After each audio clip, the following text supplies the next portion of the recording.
Good evening, नमस्कार दोस्तों। आप लोगों का स्वागत है हमारा यूट्यूब चैनल के एनसीईआरटी ग्रुप पे। तो कल हम लोगों ने मध्यकालीन भारत में गुलाम वंश के बारे में पढ़ा था। गुलाम वंश में हम लोगों ने कल कुतुबुद्दीन ऐबक, इल्तुतमिश और रज़िया सुल्तान का जो शासन काल था वो हम लोगों ने पढ़ा था। आज हम लोग रज़िया सुल्तान के आगे का जो शासन काल रहा है और किन शासकों ने आगे शासन किया है तो ये हम लोग अभी पढ़ेंगे।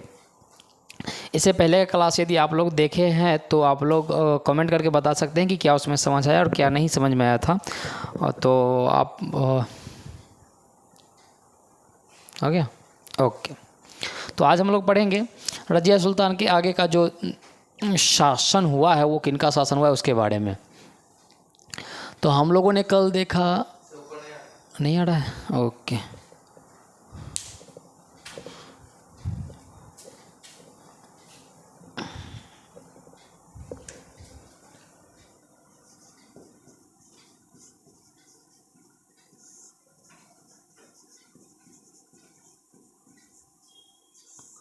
रज़िया सुल्तान का शासन कब से कब तक माना जाता है?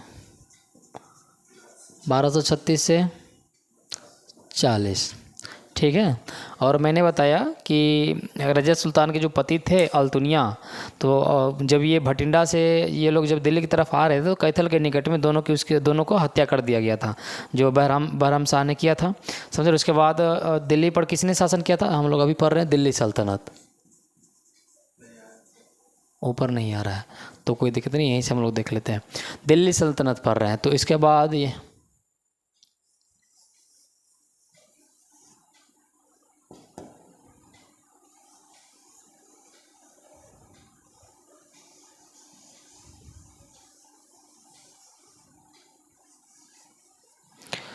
तो हम लोग पढ़ रहे हैं दिल्ली सल्तनत। दिल्ली सल्तनत में अभी रज़िया सुल्तान का शासन चल रहा था। जब रज़िया सुल्तान का जब कत्ल किया गया तो उसके बाद आया बहराम शाह दिल्ली। बहराम शाह ये दो भाई था, ज़्यादा उसका लाइक था नहीं, इसलिए इन दोनों का छोटा छोटा शासनकाल माना जाता है, समझ रहे। बहराम शाह का जो है वो 1240 से लेकर के और 1242 तक का माना जाता है। इसके बाद इसका एक भाई आया, वो है मसूद शाह। मसूद शाह की बहुत छोटा शासन रहा है। मसूद शाह इसका 1242 से लेकर के और 1246 तक शासनकाल रहा है। इसके बाद दिल्ली पर आ जाता है। बलबन ने अपना चतुराई वाला दिमाग लगाया और उसने क्या किया कि एक मतलब पागल टाइप का जो था, जो उस लायक नहीं था कि मतलब अपना शासन चला सकता है, बस एक कठपुतली होना चाहिए बलबन के हाथों का। तो उसने नसरुद्दीन महमूद को लाया। और नसरुद्दीन महमूद का जो शासनकाल कब से कब तक माना जाता है तो इसका हमने वहाँ लिख दिया है, तो यहाँ पे लिख देते हैं नसीरुद्दीन महमूद।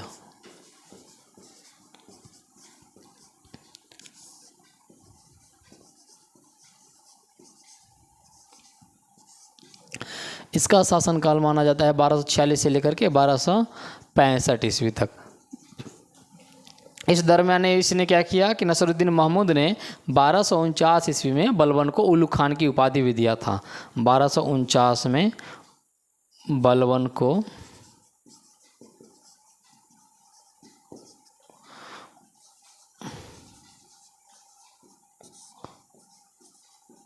उल्लू खान की उपाधि।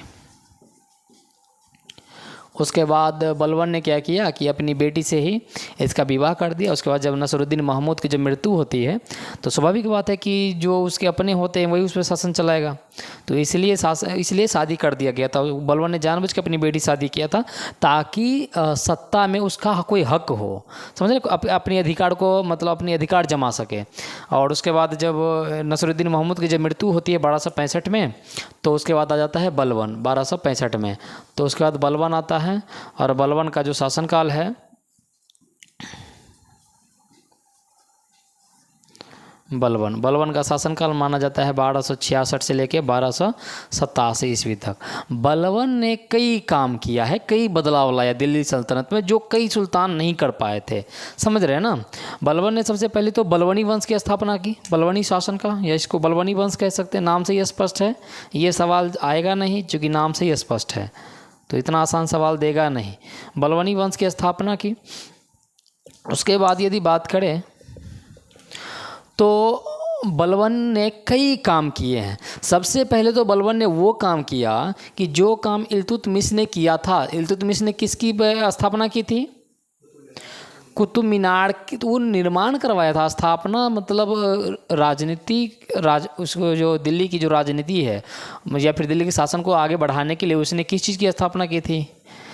चहलगामी। तुर्कान ए चहलगामी यानी चालीसा की स्थापना की थी, जिसमें 40 मंत्रियों का एक समूह होता था। तो बलबन ने सबसे पहले उसे समाप्त किया।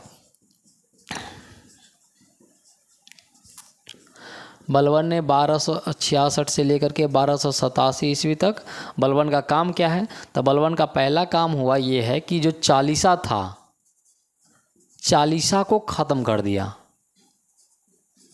चालीसा को समाप्त किया। अब ये किस लिए किया था? चूँकि ये चाहता था कि इस तरह का अगर समूह रहेगा तो मेरा हमेशा विद्रोह होता रहेगा, समझ रहे। इसलिए इसने तुर्क का जो सरदार था उन लोगों का शक्तियों को ख़त्म करने के लिए इसने सबसे पहले क्या ख़त्म किया?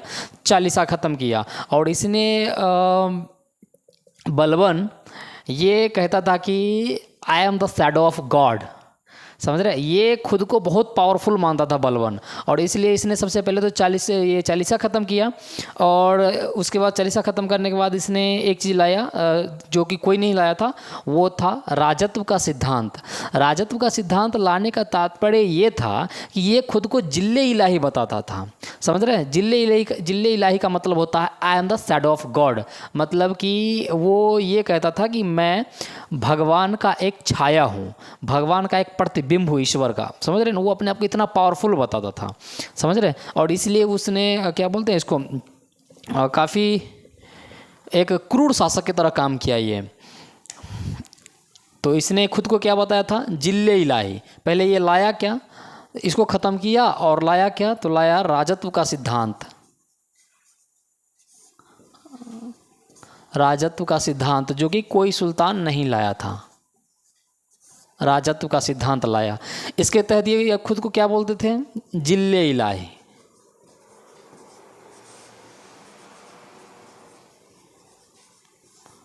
जिल्ले इलाही बताते थे, जिसका मतलब क्या होता है? I am the shadow of God, मतलब कि मैं ईश्वर का प्रतिबिंब हूँ या छाया हूँ, समझ रहे हैं। ये बताते थे। इसके अलावा इन्होंने क्या काम किया? चूँकि ये खुद को ज़्यादा पावरफुल मानते थे, इसलिए हमेशा ये अपनी ढंग से शासन को चलाने का काम किया है, समझ रहे हैं। इसने क्या किया? सबसे पहले लौह एवं रक्त की नीति लाया। लौह एवं रक्त की नीति का अवलंबन किया, इसने प्रारंभ किया। इस नीति के तहत उसने पूरी दिल्ली में सीजदा और पावोस की नीति लाने वाला ये पहला सुल्तान था, और आखिरी भी कह सकते हैं, समझ रहे हैं। सीजदा और पावोस क्या होता है? तो ये मिटा देते हैं, तो अगर ये नहीं चित्र रहता है यहाँ लिख देते हैं। बलबन ने लाया सीजदा और पावोस की नीति। सीजदा और पावोस, ये सीजदा और पावोस है क्या? तो ये हुआ ईरानी दरबार में चलने वाला दो नीति था, जो कि ईरान के दरबार में चलता था। उस दरबार से इसने इस नीति को कॉपी किया, कह सकते हैं कि उसका देखा देखी करके ये दिल्ली में लाने वाला पहला सुल्तान था। सीजदा का मतलब होता है कि जो सुल्तान होता है, सुल्तान के जब सुल्तान आए दरबार में, या फिर जब दरबार लगा हुआ हो सुल्तान आए, तो बाकी के जो लोग खड़े हैं सब लोग मतलब पेट के बल सो करके और सुल्तान को नमस्ते करते थे, समझ रहे। जिसका सिजदा का ये मतलब होता था। पाबोस का मतलब होता था सुल्तान का चरणों को चूमना, समझ रहे। ये दो नीति लाया था। अच्छा, ये लाया क्यों? चूँकि ये इसलिए लाया था ताकि वो खुद को ज़्यादा ताकतवर समझ सके और बाकी जो लोग हैं इसके खिलाफ कभी आवाज़ न उठा सके। आपका नीति जितना एक स्ट्रिक्ट होगा, आपका नीति जितना पावरफुल होगा, लोग आपको उतना ज़्यादा ताकतवर समझते हैं, समझ रहे। तो इन चीज़ों से कहीं ना कहीं जो कहीं दूर दराज के अगर कोई लोग आते थे, तो जब देखता था कि अरे यहाँ के लोग जब मतलब सुल्तान जब आता है तो यहाँ के लोग एकदम पेट ऐसे करके और एकदम नमस्ते करते थे, और उसके बाद पाबोस के अनुसार उनका चरणों को चूमते थे। तो लोग जब देखते थे वो लोग, अरे भाई ये राजा इतना पावरफुल है, समझ। तो उनके मन में राजा के प्रति पहले से एक भावना भर जाती थी, जिसको पूर्वाग्रह कहते हैं, समझ रहे हैं ना, कि भर जाता था कि अच्छा ये राजा बहुत पावरफुल है, तो उसके खिलाफ आवाज़ उठाना बहुत मुश्किल होता है, समझ रहे हैं। तो इसलिए ये लाया था सिजदा और पाबोस की नीति, समझे। चलिए, अच्छा इसके अलावा इसने क्या लाया, इसने नौरोज, नौरोज एक त्यौहार होता है, समझ रहे हैं ना, ये एक त्यौहार है। तो त्यौहार, ये नौरोज त्यौहार मनाने वाला ये पहला सुल्तान बना, त्यौहार। तो ये एक पारसी होता है, पारसियों का एक 9 वर्ष पर्व होता है, समझ रहे हैं ना, जिसका नाम है नौरोज। तो इसने दिल्ली सल्तनत में, दिल्ली में पहली बार ये त्यौहार लाने वाला ये पहला सुल्तान था, समझ रहे। मिटा दे, चलिए। अच्छा, इसके समय में ही मंगोल का भी आक्रमण हुआ था, बलबन के समय में। अच्छा, इससे पहले आपने देखा था कि इल्तुतमिश के समय में भी मंगोल का आक्रमण हुआ था। वो कौन किया था? चंगेज खान, मंगोल का ही था वो भी, उसके समय में भी हुआ था। ये दूसरा आक्रमण है, बलबन के समय में मंगोल का फिर से आक्रमण हुआ। अच्छा, इस आक्रमण में इसका बेटा मारा गया, इसका बेटा था शहजादा महमूद। मिटा देते हैं।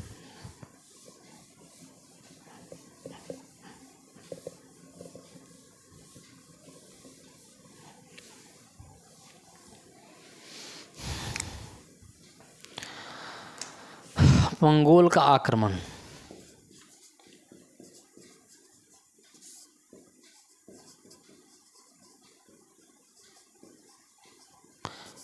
इस आक्रमण में कौन मारा गया? बलबन का बेटा।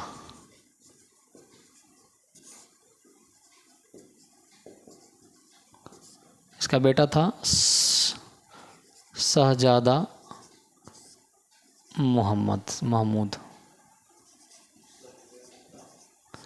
ये मारा गया, समझ रहे हैं। इसके समय में ही तुगड़िल खान का बंगाल में विद्रोह भी हुआ था। ये है बलबन के समय में, ये बहराम शाह और महमूद शाह, ये ध्यान में रखिएगा। बहराम शाह का शासनकाल कब से कब तक था? 1240 से 1242। मसूद शाह का 1242 से 46, और 46 के बाद कौन आ गया था? नसरुद्दीन महमूद, समझ रहे हैं।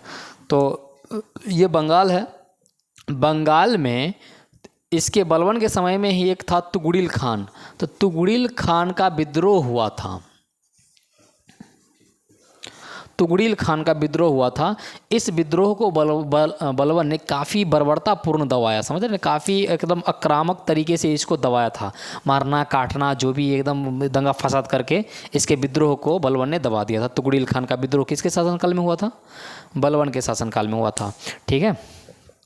चलिए, अच्छा रजिया सुल्तान के बारे में मैं बता दूं कि रजिया सुल्तान का जो अंत हुआ था, बहुत कम समय तक शासन कर पाया था। तो एक इतिहासकार हुआ है मिनहाज उस सिराज, ये इतिहासकार है। तो मिनहाज उस सिराज का कहना था कि रजिया सुल्तान का जो शासन है या रजिया सुल्तान का जो अंत है, उसके अंत होने का एक कारण है रजिया सुल्तान का स्त्री होना, समझ रहे। तो ये क्वेश्चन कई बार हम प्रीवियस क्वेश्चन पलटिएगा कई सारा कंपटीशन में, तो ये क्वेश्चन आया है कि रजिया सुल्तान का अंत होना, उसका स्त्री होना एक कारण था। यह किन इतिहासकारों का कहना था, समझ रहे। तो वो कौन सा इतिहासकार था? मिनहाज उस सिराज। और ये मिनहाज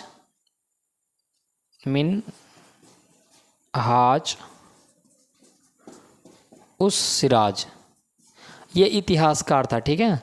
और रजिया सुल्तान के समय में ये इतिहासकार था, तो इसने रजिया सुल्तान के बारे में बताया कि रजिया सुल्तान का जो पतन हुआ, इसका एक मुख्य कारण था कि वो स्त्री थी, समझ रहे। अच्छा, जब ये नसरुद्दीन महमूद आया था तो उस समय ये एक काजी के पद पे था, ये काजी था उस समय। और बलबन एक घोर अश्वशाला का मुखिया को, बलबन को अश्वशाला का मुखिया बनाया गया था। तो खैर हम वो थोड़ा पीछे चले गए, वहाँ तक छोड़िए, बलबन के बारे में आगे चलते हैं।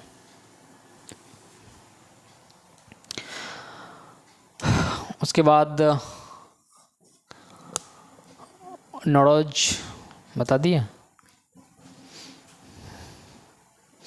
उसके बाद इसका 1287 ईस्वी में बलबन का मृत्यु हो गया था। 1287 ईस्वी में इसका मृत्यु हो गया था। अच्छा, इल्तुतमिश के बारे में कल मैंने शायद 2 पॉइंट नहीं बताया था। इल्तुतमिश ने एक इक्ता का प्रारंभ किया था, इक्ता सिस्टम समझते हैं, टैक्स। तो ये आपके एग्जाम में कभी आ जाए कि इक्ता सिस्टम, इक्ता व्यवस्था किस सुल्तान ने लागू किया था, तो वो इल्तुतमिश ने लागू किया था।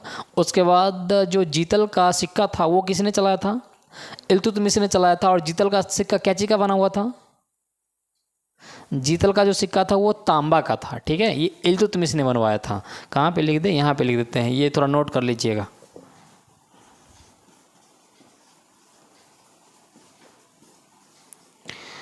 इल्तुतमिश ने ये चीज़ लाए, एक तो इक्ता सिस्टम, इक्ता व्यवस्था, ये क्या था, इक्ता टैक्स सिस्टम था, कर व्यवस्था, ठीक है। इक्ता लाने वाला कौन था, इल्तुतमिश। उसके बाद जीतल, ये तांबा, और टंका ये चांदी, ये 2 सिक्का चलाया था। ये साइड से नोट कर लीजिएगा, सिक्का चलाया था, ठीक है। ये एग्ज़ाम में आ जाएगा कि जीतल का क्या चीज़ का था, तांबा का था, और ये किसने चलाया था, तो इल्तुतमिश ने चलाया था। टंका क्या चीज़ का सिक्का था, चांदी का सिक्का था, और ये भी इल्तुतमिश ने ही चलाया था। इक्ता जो सिस्टम है वो किसने लाया था, इल्तुतमिश ने लाया था, ठीक है। चलिए, उसके बाद यहाँ से 1287 ईस्वी में बलवन की मृत्यु हो जाती है और यहाँ से बलवनी वंश खत्म हो जाती है, समझ रहे हैं। उसके बाद 2 छोटा छोटा शासन आता है, वो ज़्यादा दिन तक चला नहीं पाता है, इसलिए उसको इस शासन व्यवस्था में नहीं रखा गया। जो अपने 3 साल का गैपिंग आ रहा है ना, तो इसीलिए उसको नहीं रखा गया। फिर से आपको 1290 से लेकर के और 96 तक जलालुद्दीन खान आ जाए, ये जलालुद्दीन खिलजी आ जाएगा, खिलजी वंश यहाँ से प्रारंभ हो जाएगा। और फिर से लेकर के आपको 1296 से लेकर के 1316 तक अलाउद्दीन खिलजी रहेगा, समझ रहे हैं। तो उसका एक शासन खिलजी वंश हम लोग कल देखेंगे, ठीक है। रुक दीजिए।